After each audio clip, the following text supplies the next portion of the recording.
जब तक इनका इंडिपेंडेंटली अपॉइंटमेंट नहीं होगा, ये सस्पिशन, ये क्वेश्चंस बराबर अराइज होंगे कि ये सरकार के इशारे पर काम कर रहे हैं। कोई प्रेसिडेंट प्राइम मिनिस्टर को रिजाइन करवा सकेगा? सीक्रेटिंग एजेंसी इसको अपॉइंट एग्जीक्यूटिव करती है, यानी सेंट्रल गवर्नमेंट करती है, राइट? चाहे वो आईटी के हों, ईडी के हों, सीबीआई के हों। तो जब तक इनका इंडिपेंडेंटली अपॉइंटमेंट नहीं होगा, ये सस्पिशन, ये क्वेश्चंस बराबर अराइज होंगे कि ये सरकार के इशारे पर काम कर रहे हैं। ये मैंने यूपीए के टाइम पे वैसे ही था, अभी भी ऐसे ही है।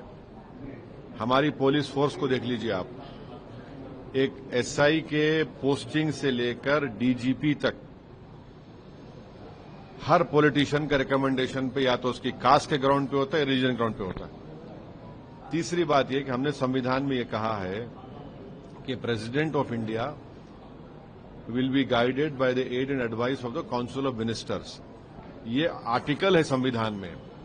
ये प्रपोज बिल ये कह रहा है कि प्रेसिडेंट प्राइम मिनिस्टर को हटा सकता है। कैसा? ये तो क्लैश हो रहा है ना उस आर्टिकल से। दूसरी बात यह कि अब रियलिटी को एक्सेप्ट करिए, कोई प्रेसिडेंट प्राइम मिनिस्टर को रिजाइन करवा सकेगा? बताइए आप। अगर आप हिस्ट्री में देखेंगे तो पीवी नरसिम्हा राव को कोर्ट के ऑर्डर के ऊपर एक इन्वेस्टिगेशन सामने जाना पड़ा, रिजाइन नहीं किए वो। अब यहां पर करना क्या है? गवर्नर, आप सेंट्रल गवर्नमेंट अपॉइंट करती है। गवर्नर अगर के राज में सिर्फ 4 या 5 मिनिस्टर्स को आप अरेस्ट कर लीजिए, सरकार गिर गई, सरकार बचेगी नहीं ना। तो इसको कौन कंट्रोल करेगा? यूनियन टेरिटरी में तो पूरा होम डिपार्टमेंट सेंट्रल गवर्नमेंट के पास रहता है। पूरा होम डिपार्टमेंट जो वो तो सेंट्रल गवर्नमेंट के पास रहता है, चाहे वो पुडुचेरी हो, दिल्ली हो, अब आप जेएनके ले लीजिए। तो फिर इंडिपेंडेंस कहां रहा? आप तो कंट्रोल करेंगे ना इनको। सर लेकिन जिस किसी तोते को आपको पकड़ना है या किसी पिंजरे में डालना है, तो ये खुद आपके कंट्रोल में रहेंगे, वो पिंजरे में पड़ जाएंगे। सिर्फ 4 या 5 मिनिस्टर को पकड़ लीजिए, गया गवर्नमेंट चले गई, सरकार चले गई। तो नहीं, सुनिए, आप इन तमाम चीजों को इंडिपेंडेंट कर दीजिए, जिसमें कोई सरकार का रोल नहीं रहेगा। उंगली नहीं उठेगी ना आप पे। अगर आप वाकई में मोरालिटी की बात कर रहे हैं, तो जब मोरालिटी की बात कर रहे हैं तो ये भी कानून डाल दीजिए कि जिस किसी को पकड़ा जाएगा वो सेंट्रल गवर्नमेंट के पार्टी में शामिल नहीं होगा। डाल दीजिए आप। इसको क्यों नहीं डालते आप? ये सब चीजें करिए ना। आपकी इंटेंशन, आपकी नेक नियति जाहिर हो जाएगी। सर, जेपीसी का रास्ता खुला है। अभी हमारे एडिटर चीफ के इंटरव्यू में अमित शाह जी ने बोला है कि जेपीसी में जाएगा, जेपीसी में चर्चा होगी, जेपीसी में सारे पार्टियों के लोग हैं, तो उसमें आप बात उठाइए, चीजें होंगी। नहीं, आप मेरे पास आए तो मैं बोल रहा हूं ना।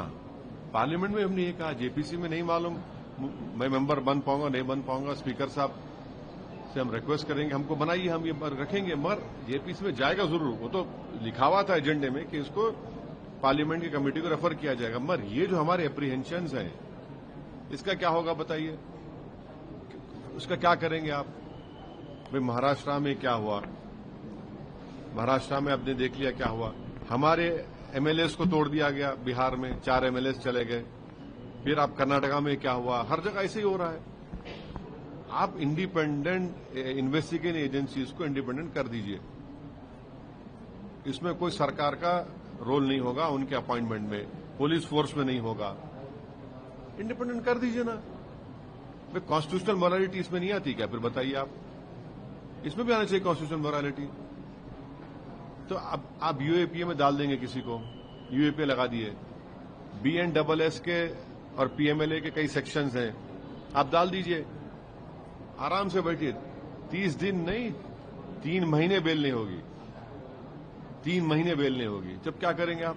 अच्छा, आपको केस लगाने की जरूरत, डिटेन कर लीजिए आप। डिटेन के पावर्स हमने बीएनडबलएस में है, बीएनएस में है। डिटेन कर लीजिए, 30 दिन चला गया वो। ये बात समझने की जरूरत है।